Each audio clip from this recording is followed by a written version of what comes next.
When I was 14, I planned my wedding. This One's Wife. It was a disaster. Hello, I'm H.G. Tudor. Many of you are aware that Dan Wooten, the journalist, is an outspoken critic of This One's Wife. He has summed up the Nigeria tour, which provides me an opportunity to look at his observations and analyse them in relation to why these things have happened because of her narcissism. Mr. Wooten writes, "The mainstream media want you to believe that Harry and This One's Wife triumphed in Nigeria, but the sham royal tour was actually a disaster. A triumph in soft diplomacy by a very regal, if not royal couple. If you were following the craven headlines in the British and American mainstream media over the past few days, I wouldn't blame you for thinking that Prince Harry and This One's Wife had somehow turned things around for the Commonwealth during their tour of Nigeria. Who needs King Charles and Prince William when we have these brave and selfless campaigners, right?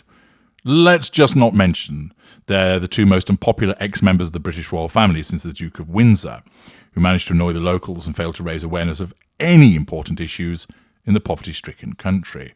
Self-absorption. Never mind. The reality is the media are now running scared of Harry and This One's Wife. They want to make peace, terrified of further accusations of racism, or worse still, spurious but very costly court cases. So they collectively made a decision to buy into the sham and cover this tour as if the Duke and Duchess of Sussex are working royals, rather than wannabe Kardashians plumping for their latest commercial endeavour. In fact, there were a host of reasons why I feel confident to brand the tour a disaster and sham. Notably, This One's Wife failing to convince ordinary citizens that she really is 43% Nigerian, revision of history, after previously boasting of her Maltese heritage. The couple declining to speak to Nigerians who had come to see them, but were kept away behind a wire fence. Grandiosity. Haughtiness. Prominent members of the Sussex Squad who have launched a trolling campaign against Prince William and Catherine being flown in to support. Nigeria's top columnist slamming Harry as very treacherous and a weakling, whilst casting doubts over This One's Wife claims that asking the colour of unborn baby Archie's skin constituted racism. No mention of the Africa Park rape and torture scandal, despite Prince Harry's seniority in that organisation. Once again, Harry and This One's Wife showed they were very good at talking about their own mental health, self-absorption, without raising any serious issues that could help the plight of the poverty-stricken country. When Harry entered a polo event near the end of the tour, he referred to the group as in-laws, and then added, "I'll skip the protocol because at this point, we're all family." The well-rehearsed line was part of the overall sell of the tour that This One's Wife, having apparently taken a DNA test, of which the results have not been verified, revision of history, claims to be 43% Nigerian. Indeed, her story now is that following the test she believes her mother's forefather was a Nigerian slave taken to America.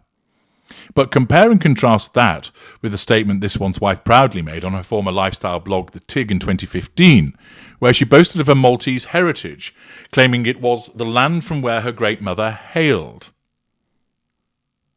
When asked to go to Malta to not only discover the beautiful island, but also the land from which my great-grandmother hailed, I said yes without hesitation. Many Nigerians are sceptical of This One's Wife's most recent discovery, and for good reason, seeing as she framed the trip as some sort of homecoming, which was also lapped up by liberal broadcasters like CNN. And I'm not the only one asking to see the proof. Outraged Nigerian commentators are quite rightly asking the question too, and Mr. Wooten makes reference to the video that I've analysed with the comments from the diaspora from Nigeria. There was a great deal of hypocrisy present in the coverage of the tour. Remember when Prince William and Catherine were tormented for these unfortunate optics on their tour to Jamaica, which overshadowed their entire Caribbean trip and prompted days of overblown media hysteria about the end of the Commonwealth, largely driven by woke allies of the Sussexes criticising white saviours?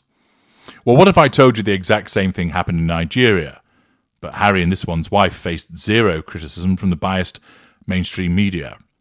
What you'll see from the video is that unlike William and Catherine, neither Harry or this one's wife made any effort to speak to the people behind the fence, instead sticking closely with the dignitaries.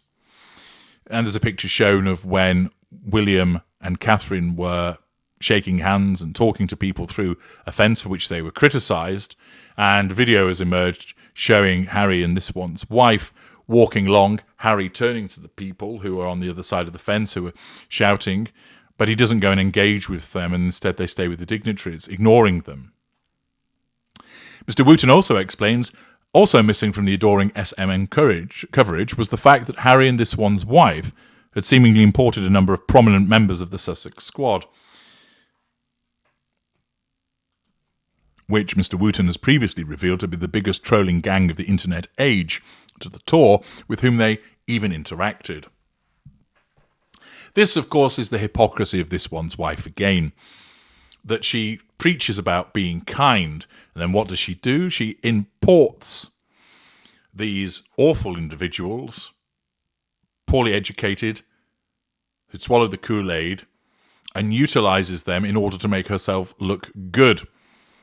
She wouldn't piss on these people if they were burning, but typical narcissist that she is, she would naturally want to utilise them for her purposes, because after all, she uses people. Mr. Wooten explains, Peace Adetro is a prominent member of the squad, the woman behind an infamous troll account on X called the Duchess /H Desires, and was pictured with this one's wife, who was jumping up and down with joy at the time of their meeting. Let me be clear, Peace is not just a super fan of Harry and this one's wife, she is one of the leading trolls against William and Catherine, with some nasty posts. It's not known who funded Peace's visit to Nigeria, but she boasted about having to keep some aspects of the visit a secret for security reasons. She wrote, Sorry, but not sorry. To all the haters in Britain, let me tell you, and I say this respectfully, HRH Lola Ngozi Adetokunbo, this one's wife, has been bestowed with the highest Nigerian titles. This one's wife is now an African queen, not a fairy tale princess. I don't think you understand the gravity of what's happening now in Nigeria. Nigerians don't do things in halves or two-faced. We do our subbing openly for the whole world to see. Unlike this one's wife, Peace had also attended the British leg of the tour. She posted about the useless UK media convinced everyone that Prince Harry is hated by all of the British public, but they failed to explain the crowd of people that turned up to cheer him on outside St. Paul's. It was so nice to witness as an invited guest of the Invictus Games Foundation. But the real Nigerian verdict has been somewhat different. Thus, Mr. Wooten highlights the only way that the Sussexes can gain some form of popularity is to utilise members of the coterie, the Sussex Squad. But Donu Kogbara, the famous Nigerian journalist and broadcaster who was kidnapped 8 years ago in a story that made her a household name, gave a scathing verdict. She said, I thoroughly disapprove of Harry and this one's wife. I know that a lot of people feel sorry for them. They listen to this one's wife's tales of woe about having been through terrible racism at the hands of the British media and the British royal family and the British establishment. I just can't help thinking that she exaggerated a lot of this stuff because she just didn't want that life. Indeed, exaggeration, revision of history. This one's wife just didn't want a life full of duty. Within the context of the British royal family, duty means things like opening hospitals in obscure towns, waving endlessly at crowds. For her, a more glamorous, exciting lifestyle is infinitely preferable.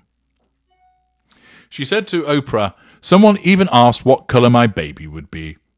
That's not racism. I mean, in Nigeria, we were watching the whole drama of this one's wife being pregnant, and many of us were also wondering what colour the baby would be. This one's wife is mixed race. She's half white and half black, and even her black mother looks as if she might have a touch of whiteness somewhere in ancestry, so it's intriguing to figure out how a child that comes from such a union might look. Could look white, could look black, could look in between. Why is it racist for Harry's relatives to wonder when, here in Africa, we're also wondering? I married a white man. I went through the same thing with people speculating on how my son would look. Once again, a sensible individual pointing out how speculation about skin colour is not racist. But as you know, this one's wife's narcissism caused her to utilise that observation as a means to smear individuals in order to control them.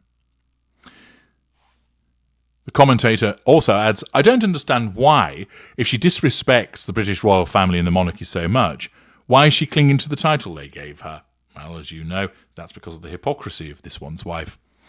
Duchess of Sussex. If I were here, I would give that title up. I'd say, I don't like you people. You're racist or you're cold or you're whatever. You can take your title. I'm not interested. If Harry wants to keep his, fine. He was born with it. But I don't need it because I'm a proud, independent black woman. But no, instead she clings to the title and is constantly trying to monetize it. Again, sensible observations. On Harry, she added, he's very treacherous and a weakling. Away from the liberal media, royal watchers in the United States have been far from impressed with the Sussexes in Nigeria also. Kinsey Schofield, the country's most prominent Harry and this one's wife commentator, told Mr. Wooten, I felt like it reiterated why they struggled so hard within the real royal template. This one's wife did not dress appropriately for the environment, self-absorption, lack of emotional empathy. They were consistently late for meetings and appearances, lack of accountability. This one's wife focused on herself versus exploring the stories of others when she had a microphone in her hand, self-absorption, the necessity of assertion of control. The types of things courtiers would carefully manage and avoid. It tells you that this one's wife put little or no effort into making things work within the royal family. She couldn't keep up, but she also never wanted to. She wants people to play by her rules, assertion of control, and if she's found that in Nigeria, good luck, I guess.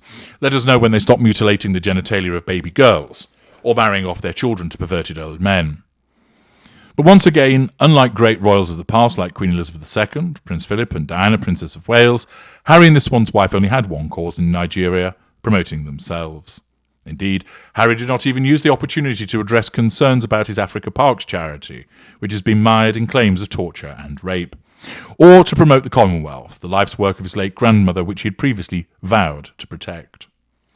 It may have tricked the royal rota who were looking for easy headlines, nice pictures and a smoother relationship with their bête noire, but it doesn't change the fact that when it comes to duty, the Nigerian sham tour was a disaster.